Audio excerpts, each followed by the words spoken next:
l'économie congolaise s'enfonce. La planification devient illusoire dans un pays dont les secteurs clés restent contrôlés par des entreprises françaises. Face à la tourmente, Marian Ngouabi envisage une alliance inattendue. Il propose de partager le pouvoir avec Alphonse Massamba Deba, son prédécesseur, qu'il considère comme un gestionnaire rigoureux. Ngouabi assurerait la sécurité et la défense, Massamba Deba l'économie. Mais ce projet ne verra jamais le jour. Le 18 mars 1977, à 14h30, le président Marian Ngouabi est assassiné dans sa résidence de l'état-major de l'armée. 18 mars 1977. Le président Marian Ngouabi est assassiné. Le choc est immense. Le pays, déjà fragilisé, entre dans une phase d'incertitude totale. Dans la foulée, les membres du Parti congolais du travail, PCT, créent un directoire militaire, le comité militaire du parti, CMP. 3 avril 1977. À sa tête, le colonel Jacques-Joachim Yombi Opango devient chef de l'État. Il prend la parole et définit les lignes directrices de son action. Le CMP se déclare fidèle continuateur de l'œuvre de l'immortel Marian Ngouabi, celle de la construction d'une société socialiste au Congo selon les principes du marxisme-léninisme. Mais cette prise de pouvoir soulève une controverse constitutionnelle. Selon les articles 25 des statuts du parti et 40 de la Constitution de 1973, c'est Jean-Pierre Tister Tshikaya, alors responsable de la permanence du parti, qui aurait dû assurer l'intérim. Le CMP, en réalité, s'impose hors du cadre légal dans une logique de gestion de crise militaire. La spirale de violence continue.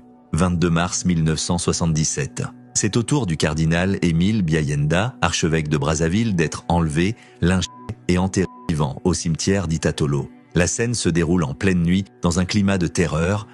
25 mars 1977. Alphonse Massamba Deba, ancien président, est accusé d'être l'instigateur du complot. Il est condamné à mort et exécuté sans procès équitable. Dans le même temps, des figures politiques majeures sont arrêtées.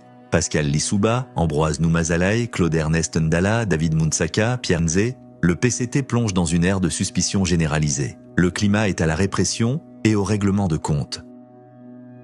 Du 5 au 8 février 1979, après presque 2 années d'instabilité, le comité central du PCT, mis en veille depuis 1977, se réunit en session extraordinaire sous la présidence de Jean-Pierre Tister Tshikaya. Une décision majeure y est prise, la dissolution du CMP. 7 février 1979, un comité préparatoire du 3e congrès extraordinaire est mis en place. À sa tête, le colonel Denis Sassou Nguesso, c'est le tournant. Le 31 mars 1979, Denis Sassou Nguesso est élu président du comité central du PCT, président de la République, chef de l'État, président du Conseil des ministres. Quelques mois plus tard, le 8 juillet 1979, un référendum constitutionnel est organisé. Résultat officiel, 97% de oui.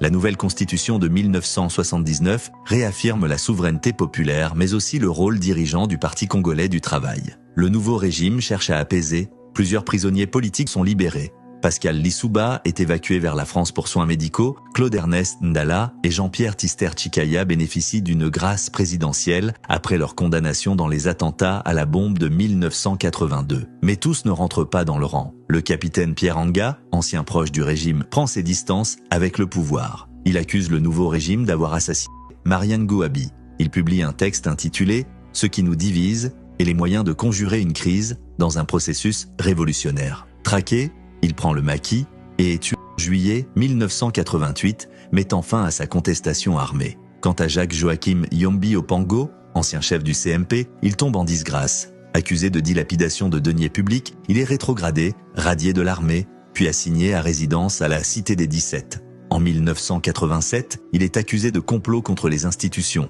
Jamais jugé, il reste détenu jusqu'en 1990. 15 août 1990, Sassou proclame une amnistie générale. Yombi Opango est libéré sans jugement et reçoit 950 millions de francs CFA en compensation de ses biens confisqués. La mort de Marian Ngouabi a ouvert une décennie de purge, de reconfiguration, de règlement de comptes et de recentrage idéologique. Le régime socialiste du Congo, désormais consolidé sous Denis Sassou Nguesso, entre dans une nouvelle ère, celle du pouvoir fort, de la centralisation du parti unique. Avec l'arrivée au pouvoir de Denis Sassou Nguesso, en 1979, le Congo semble entrer dans une nouvelle ère. Les revendications congolaises sur le pétrole d'Elf sont abandonnées, les vannes se rouvrent, l'or noir recommence à couler à flot. Et avec lui, un rêve de grandeur renaît. Le boom pétrolier de 1979 à 1982 est sans précédent. le prix du baril bondit de 13 à 35 $. Résultat, les revenus pétroliers du Congo explosent, passant de 13 à 152 milliards de francs CFA. Une manne sans équivalent dans l'histoire du pays. Confiant dans cette nouvelle richesse, le régime congolais lance un ambitieux plan quinquennal 1982-1986, dont les 2/3 du financement proviennent du pétrole. Reconquérir l'arrière-pays, désenclaver les zones rurales, inverser la dynamique d'exode vers les villes. Redresser le secteur public et développer un secteur mixte capable d'attirer les investissements productifs nationaux et étrangers. Le plan quinquennal se traduit sur le terrain par une vague d'infrastructures, 583 km de routes bitumées, doublant le réseau existant. 25 ponts construits, soit 1800 mètres d'ouvrages d'art. Réalignement du CFCO entre Dolisie et Bilinga, amorcé sous Nunguabi, achevé en 1985, 641 logements bâtis, dont plus de 300 sociaux. Extension du réseau électrique passant de 420 à 750 km. Usine d'eau potable sur la